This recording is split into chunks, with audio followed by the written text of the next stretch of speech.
자, 강성필 대변인 보신 대로입니다. 이 문다혜 씨가 1억 4천만 원 시세 차익을 거뒀다. 그런데 이 좀 시기가 논란인 것 같아요. 저는 사실 개인적으로 이 시기를 떠나서 결과적으로 어쨌든 어떤 사정이 있었는지는 아직 잘 모르겠지만 문다혜 씨가 갭 투자를 통해서 1억 4천만 원의 시세 차익을 봤다고 하면 이건 명백히 잘못된 일입니다. 이거는 본인이 왜 이러한 일이 일어났는지에 대해서 국민들한테 저는 소상히 설명을 하는 과정이 분명히 필요하고 네. 거기에 대해서 지금 부동산 갭 투자로 1억 4천만 원의 차익을 받은 것이 사실로 기정사실화 된다면 저는 사과도 해야 된다. 네. 이거 큰 문제가 있다. 저는 그렇게 봅니다. 자, 소 변호사님 제가 시기가 논란인 것 같다 리포트도 받고 제가 말씀드린 이유가 어쨌든 문재인 정부가 당시에 시세 차익을 거뒀던 시기가 부동산 투기 잡겠다. 또 부동산 대책들 정말 마구마구 많이 쏟아냈지 않습니까? 그 시기라서 갭투자 통해서 시세 차익 그때 이 문 대통령의 딸 다혜 씨가 거뒀다. 이게 문제가 좀 될 법합니다. 지금 이제 그 부동산하고 뭐 전쟁한다고 한 20몇 번에서 많으면 30번까지 이야기하는 분이 예. 있거든요. 근데 이렇게 그 전쟁을 벌이고 있는데 전세를 끼고 이게 그 영끌이라고 하죠. 이래가 이게 집을 7억 6천에 사갔는데 9억에 팔아서 1억 4천 번 건데요. 저는 투자도 이게 갭 투기도 문제지만 자금의 출처가 더 중요한 거예요. 자금 출처가 문제다. 예. 왜냐하면 이제 그 5억 1천만 원의 기존의 구기동 빌라 팔고요. 그다음에 그 샀는데 산 거는 이제 전세를 끼고 샀으니까 이해가 되잖아요. 네. 근데 문제는 그걸 전세금을 곧 내주고요. 다시 이게 그 공유 숙박업으로 바꿔요. 에어비앤비 있잖아요. 네. 그럼 이게 전세금 2억 3천 그 어떻게 무슨 돈으로 내줬을까? 이거 자금 출처는 여전히 의혹이 남는 거예요. 실제 김정숙 여사관데 그 현금으로 5천씩 보내준 거 있었잖아요. 이런 의혹도 있고요. 네. 그다음에 이거 출판사에서 왜 갑자기 2억 5천을 문다혜 씨한테 보낼까? 그 표지라는 건 말도 안 되잖아요. 표지값이 1억인데 1억 5천 주장하잖아요. 그리고 이제 뭐 의상 디자이너 딸 양인혜서나 그다음에 춘추관장까지 하고 부속실의 유송아 이런 이제 또 거래 의혹도 있거든요. 저는 오히려 이제 갭 투기도 문제지만 자금의 그 출처 흐름 이게 더 철저한 조사가 필요하다 봐요. 네. 자, 소 변호사님 견해까지 들어봤는데 어쨌든 문다혜 씨의 어떤 의혹이 이뿐만이 아닙니다. 말씀해주신 것처럼 제주에 있는 단독주택과 서울 영등포 오피스텔 해가지고 불법으로 숙박업을 한 거 아니냐는 의혹이 있었고요. 어제 그래서 문체부 유인촌 장관이 참석한 국제 국감에서도 관련 질의와 답변이 나왔는데 영상으로 먼저 확인해 보도록 하겠습니다. 숙박업소에 얼마나 이용되어서 얼마만큼의 수익이 대통령의 가족으로 흘러들어가고 세금을 얼마나 냈는지 그건 혹시 좀 조사해보고 싶으신 생각은 없으신가요? 네, 공유 숙박은 전체적으로 다 불법으로 지금 된 걸로 알고 있고요. 예. 제주도도 물론이고 뭐 오피스텔 같은 경우는 숙박 허가 자체가 안 되는 곳이기 때문에 아마 그런 문제는 아마 조사해서 발표를.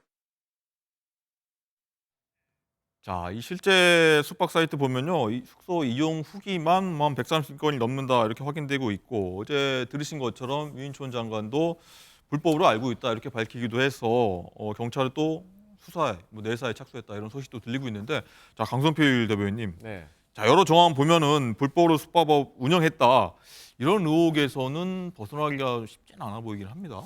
그러니까 저는 최초에 그 민주당의 윤건영 의원이 문다혜 씨가 어쨌든 간에 사업자 등록을 냈다. 그리고 공유 숙박업을 했다라고 했기 때문에 저는 이 부분에 있어서 문다혜 씨가 사전적인 지식이 좀 부족하지 않았나. 그러니까 사업자 등록을 냈다는 자체는 세금 탈세 의혹은 없는 거거든요. 네. 그런데 아무래도 지금 세 가지의 형태로 그 숙박업을 등록을 해야 되는 게 있습니다. 그런데 이 상황에 있어서는 지금 문다혜 씨가 등록을 하지 않은 걸로 보여지기 때문에 이 부분에 있어서도 다시 한번 조사를 해봐야 되고 그 과정에서 문다혜 씨가 왜 사업자 등록은 냈으면서 왜 숙박업 등록을 하지 않았을까에 대해서는 한번 조사를 해봐야 되는데 네. 어찌 됐든지 간에 저는 개인적으로 결과적으로 따졌을 때는 그 과정 속에서 편법이든 불법이든 어쨌든 미숙한 운영의 의혹이 있었기 때문에 여기에 대해서는 문다혜 씨가 사과해야 되지 않을까? 저는 그런 생각을 합니다. 소 변호사 여기서 드는 의문점이 혹시나 저희가 앞서 얘기했던 특별감찰관이 혹시 이 전 정권부터 있었더라면 이런 것들은 뭐 막을 수 있었습니까? 어떻습니까? 지금은 이제 뭐 퇴임 후의 문제는 못 막지만 그 퇴임 전에요. 태국 이주라든지요. 네. 이런 거는 이게 충분히 저는 감찰 대상이 된다 봐요. 특별감찰관이 이제 그 사촌인의 인척, 사촌인의 친척하고요. 그다음에 수석 비서관 이상 이렇게 감찰하거든요. 네. 근데 갑자기 태국으로 이주를 한다. 이러면서 이게 뭐 예를 들어 이제 그 집을 사고 판다. 이거 중요하잖아요. 집을 사고 파면 이게 감찰할 때 돈이 어디서 났는지 충분히 조사할 수 있잖아요. 뭐 저는 충분히 감찰이 가능했다고 보고요. 저게 숙박업이 그냥 허가 안 받고 이게 불법 숙박도 문제인데요. 더 큰 문제는 이제 그 계속 연결되지만 탈세예요. 숙박업을 이게 신고 안 하고 숙박하면 그 수입은 전부 이게 누락하잖아요. 이 탈세라는 건 지도청한테 진짜 심각한 문제 아닙니까? 그리고 제주도 별장도요. 3억 5천에 신부님한테 사거든요. 근데 신부가 무슨 이게 별장을 사겠습니까? 월급도 안 받는 이용도 안 하는데. 근데 그걸 딱 공시지가로 사요. 그런데 보통 우리 정여세법이나 보면요. 시세하고 이게 너무 차이 나잖아.